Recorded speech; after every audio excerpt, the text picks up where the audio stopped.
내맡김의 영성 후속 18번. 왜 내맡김의 영성이 최고라고 떠드는가? 얼마 전 과거에 제가 신학교에 추천서를 써주었던 아들 신부의 질문을 받았습니다. 하느님께 나아가는 길이 많이 있는데 왜 내맡김의 영성이 최고인가 라고 말입니다. 저는 내맡김의 영성이 이러저러하기 때문에 참으로 탁월한 영성이라고 대답을 하였습니다. 저는 제 아들 신부의 질문을 계기로 또 다른 분이 그러한 질문을 해올 경우 내맡김의 영성에 대해 누구에게나 간단히 잘 설명해 줄 수 있도록 글을 정리해 보아야 하겠다고 생각하게 되었습니다. 왜 내맡김의 영성이 가장 탁월한 영성인가? 교회 역사상 수많은 성인들이 저마다 자신의 영성이 최고의 영성이라 생각하여 수도 공동체를 세워 나름대로의 여러 수독 방법과 기도 방법과 덕행 방법을 내세우고 펼쳐왔는데 내맡김의 영성이 왜 하느님과 일치하는 가장 탁월한 방법이라 말할 수 있겠습니까? 하느님에 대한 신앙과 그분과의 일치에는 누구나 다 나름대로의 접근 방법이 있는 것인데 하느님께 내맡기는 것만이 꼭 유일한 접근 방법이 아니지 않느냐 하는 질문입니다. 참으로 좋은 질문이라고 생각합니다. 하느님께 내맡김의 영성만이 하느님께 나아가고 그분과 일치하는 데 꼭 유일한 방법은 아니겠습니다. 하느님에 대한 신앙과 그분과의 일치를 이루는 길은 우리 교회 역사상 참으로 훌륭한 많은 성인들께서 그분들의 삶으로 이미 우리에게 직접 증명해 보여주셨습니다. 어떤 분은 순교로서, 어떤 분은 고행으로서, 어떤 분은 수독 생활로서, 어떤 분은 기도 생활로서, 어떤 분은 자선 사업으로서, 어떤 분은 교회 학자로서 말입니다. 성인들께서는 저마다의 각기 다른 자신의 처해진 삶의 조건 속에서 오직 모든 것을 하느님의 가르침대로 하느님 뜻대로 살아가심으로 하느님과의 진정한 일치를 증명해 보여주셨던 것입니다. 하여튼 성교회에서 성인들을 추대하여 후손들이 그분들의 삶을 본받도록 추앙하는 가장 중요한 이유는 무엇보다 그분들이 하느님의 뜻대로 사시 분이기 때문일 것입니다. 성인들이 자신의 능력이나 지혜나 용기나 덕행이 아무리 뛰어났다 하더라도 하느님의 가르침이나 하느님의 뜻대로 사시지 않았다면 성인으로 추앙되지도 될 필요도 없는 것입니다. 신앙생활이란 다른 것이 아닙니다. 제가 이미 제 글의 다른 곳에서 여러 차례 말씀드렸지만 신앙생활이란 하느님의 뜻대로 사는 생활 외에 다른 것이 아닙니다.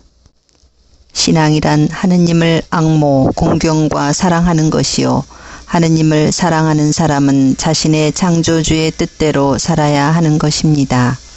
하느님의 뜻대로 사는 사람만이 하느님을 사랑하는 사람이라고 말할 수 있습니다.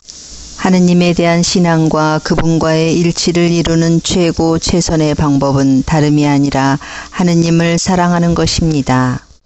하느님은 사랑이십니다. 사랑 안에 머무르는 사람은 하느님 안에 머무르고 하느님께서도 그 사람 안에 머무르십니다.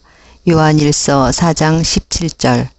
하느님께 나아가 그분과 일치를 이루는 길이 아무리 많고 다양하다 하더라도 하느님을 사랑하는 일은 모두의 공통적 요소가 되는 것입니다.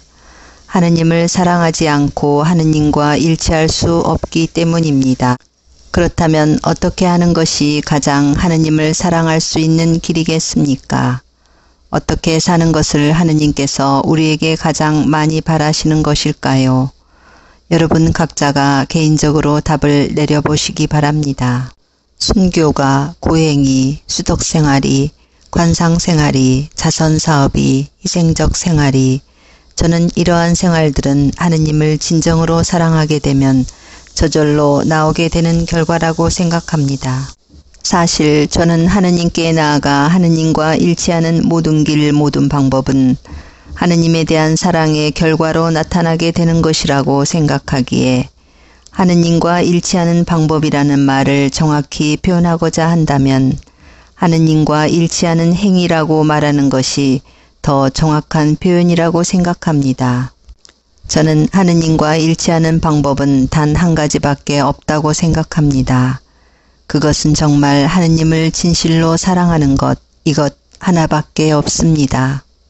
하느님께서 이 세상을 창조하신 후, 특히 당신의 모습으로 사람을 창조하신 후 보시니 손수 만드신 모든 것이 참 좋았다고 기록되어 있습니다. 하느님께서 참 좋아하셨다는 것은 하느님의 마음에 꼭 드셨다는 말과 같습니다. 예수님께서 세례를 받으신 후 하늘에서 너는 내가 사랑하는 아들, 내 마음에 드는 아들이다 라는 소리가 들려왔습니다. 하느님의 마음에 드신다는 것은 하느님께서 사랑하신다는 말과 같습니다. 하느님을 진실로 사랑하는 사람만이 하느님의 마음에 드는 사람이요. 하느님의 마음에 드는 사람만이 하느님의 사랑을 받을 수 있는 사람입니다. 하느님을 사랑하는 사람은 하느님의 마음을 헤아려 드릴 줄 아는 사람입니다. 하느님께서 자신에게 무엇을 원하시고 무엇을 바라시는지를 늘 헤아려 드립니다.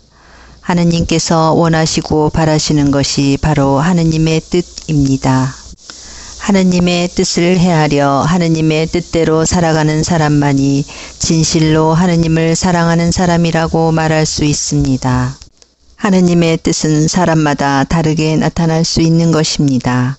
그러나 하느님의 뜻대로 살아가는 사람들은 모두 하느님을 사랑하는 사람입니다. 하느님의 뜻이 사람마다 어떻게 다르게 나타난다 하더라도 하느님의 뜻은 하느님을 사랑하라는 것 이것밖에 다른 것은 없습니다. 그것이 바로 세상의 창조 목적입니다. 훌륭한 성인들이 살아갔던 저마다의 방법들은 하느님 사랑에 대한 결과들입니다.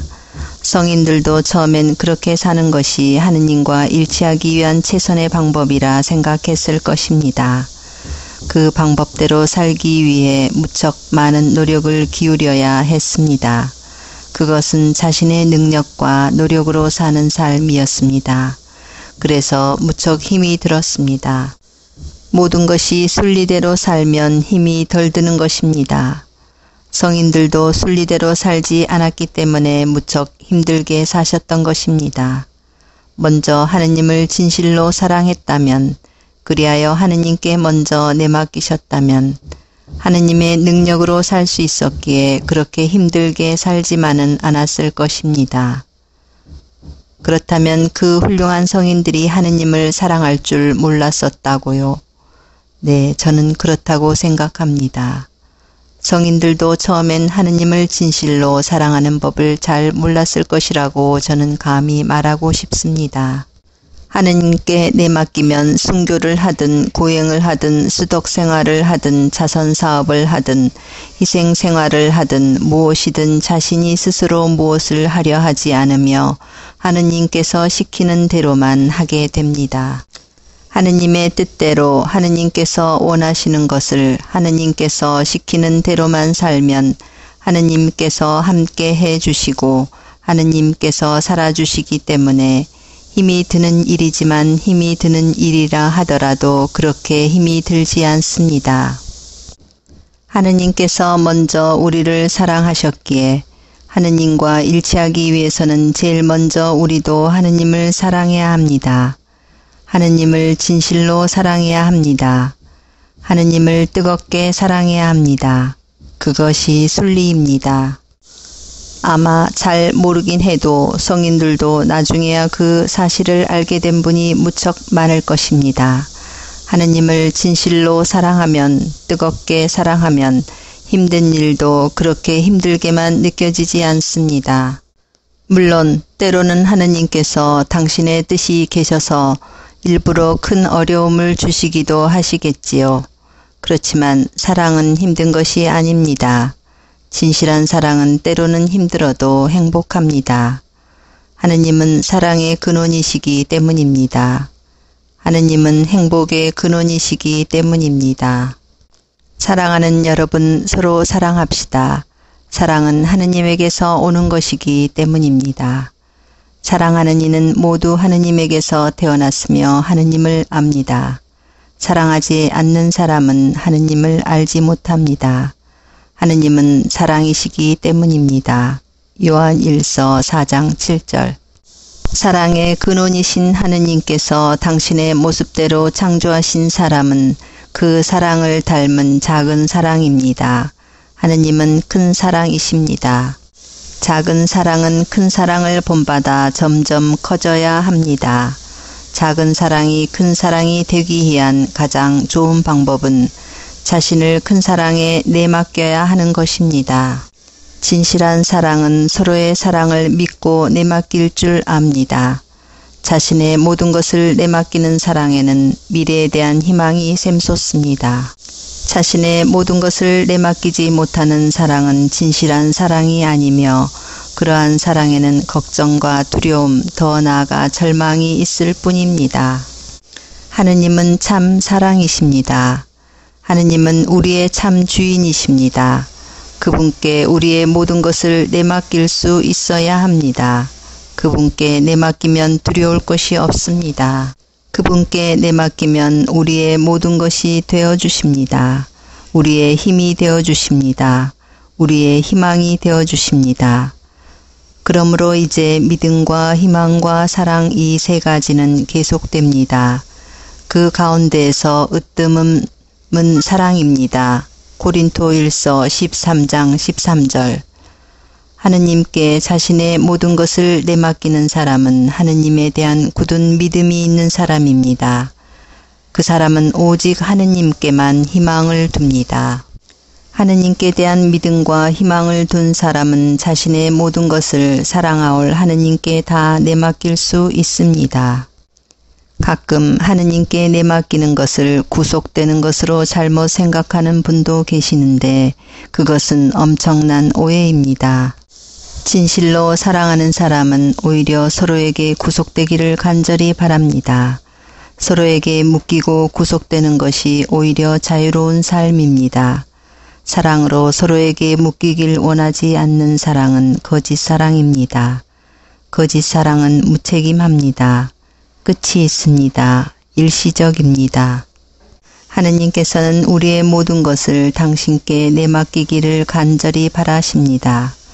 자유의 근원이신 당신의 참 사랑이라는 자유에 묶이기를 원하십니다. 우리를 진실로 사랑하시기 때문입니다. 하느님은 우리의 미래를 영원히 행복하게 책임져 주십니다. 끝이 없습니다. 영원합니다. 사랑하는 사람은 자기 뜻대로 살지 않습니다. 사랑을 위해 자기 뜻을 기꺼이 희생할 줄 압니다. 서로 진실로 사랑하기 때문입니다. 하느님께 자신을 내맡기는 것이 하느님을 사랑하는 가장 탁월한 방법인 것입니다. 왜 내맡김의 영성이 가장 탁월한 영성인가에 대한 답은 사랑에 있습니다. 하느님과 일치하는 유일한 방법은 오직 사랑뿐입니다. 다른 방법이 있다면 저에게 가르쳐 주시면 정말로 감사하겠습니다. 사랑만이 답입니다. 정답입니다. 하느님에 대한 사랑은 누구에게나 열려져 있습니다.